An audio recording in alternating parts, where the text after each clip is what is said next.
Hello again, everybody. Bobby Gaines with some live Red Sox baseball as they take on the Toronto Blue Jays in Toronto. And for the first time in a long time, we have meaningful September baseball as the Red Sox are trying to hold on to their lead in the AL East, playing Toronto in a pivotal series in which they've scored 4 runs already, and it is 4-1 in the top of the third with who else but David Ortiz up to bat.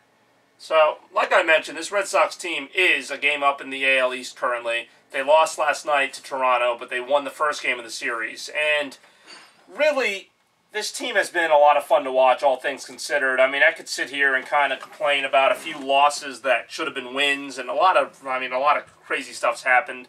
This team has generally responded well in this kind of series when they have to play a good team and they're, it's kind of like playoff implications. They've usually won more of those games. It's the games. Oh, hold on. David Ortiz hitting it to center field. Pilar backing up. It is caught on the wall by Pilar on the warning track there. I had thought that had a chance to go out. Jackie Bradley hit a home run earlier in this game that didn't even look as powerful as that, and that ball got out. But David Ortiz going to straightaway center field, that's a tough task, and Pilar was right there. I shouldn't say right there, but he did make a nice diving catch to get it on the wall, jumping up before it hit the wall, and there you go. There's your first out. But anyway, this Red Sox team, and the reason I haven't been filming them really at all this year is just because I've kind of been tired of them. Even earlier in this year, I made a video where I was kind of frustrated, like, this team will show promise, and then they'll just kind of crap out. And, this year, they've kind of had a lot of stretches like that, honestly. That their June was kind of terrible. Their July was okay.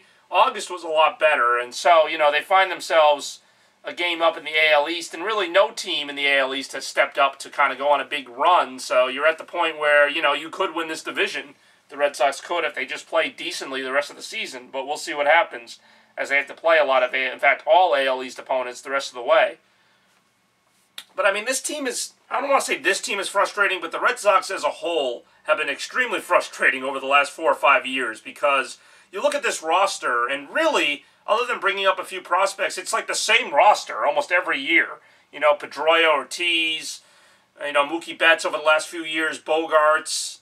Up and down the lineup, Travis Shaw from last year, Hanley Ramirez from last year, a lot of the same players coming back.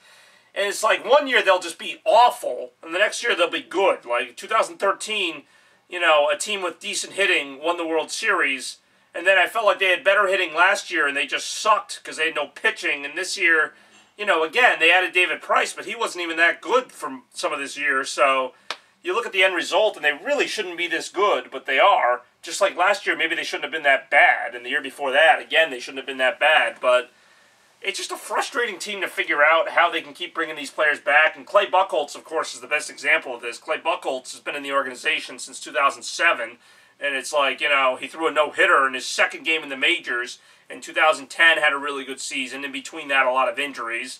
2012, okay season. 2013, really good season until he got injured. And then 2014, lousy season. It's just like Clay Buchholz is the epitome of this Red Sox team, it seems. 1 year he's really good, 1 year he's really bad, then he's hurt, then there's some reason why he's not good.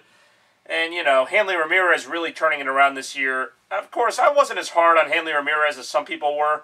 I know he was kind of not that good in left field, but, that's kind of just, what you get when you sign an infielder and you expect him to play the outfield. Sometimes it works out, sometimes it doesn't. And, Hanley Ramirez probably could have figured out left field. I just think he didn't really want to play there. And I think first base was a much better fit for somebody who's played the infield for all of his career to that point. So he's done a lot better at first base, and the hitting has really been fantastic. For a while, it seemed like Hanley was kind of underperforming, but lately he got that average up into the 280s, has over 20 home runs, 90 RBI. He's really been a great force in this lineup to put with Ortiz and Betts in the middle of the lineup. And you can't say enough about what Pedroia is doing. Pedroia I've always respected, because even in those Red Sox seasons that weren't so good, he's come to play, and he's put up good numbers when he's healthy. And, I really can't argue with somebody who does that, and who plays such a great second base. And I'm not normally a big defense guy. Speaking of which, 1 out, yep, safe at first. So, God, I've been yapping on here. I completely been missing the game. But, yeah, so far Ortiz made the first out. Betts walked and just got thrown out at second on that, so there's 2 outs, and Hanley Ramirez beat it out at first to avoid the double play on the ground ball to third base. So there you go. Betts out at second, and Hanley out safe at first. Donaldson makes the play there, just barely in fair territory. Gets Betts at second. And there you go. So, Red Sox with a runner on first now, 2 down. Of course, as anything, whenever I film the Red Sox, no matter how well they're doing, they never score or do anything interesting when I'm on camera. So, don't expect much to change here. I think, actually, Travis Shaw's up now, and he hits one. Will this will be a pop-up. It looks like Jackie Bradley's home run, but that's an out to end the inning. So, Red Sox, Blue Jays game, pretty exciting. 4-1 lead right now. We'll see what happens. I will see you later.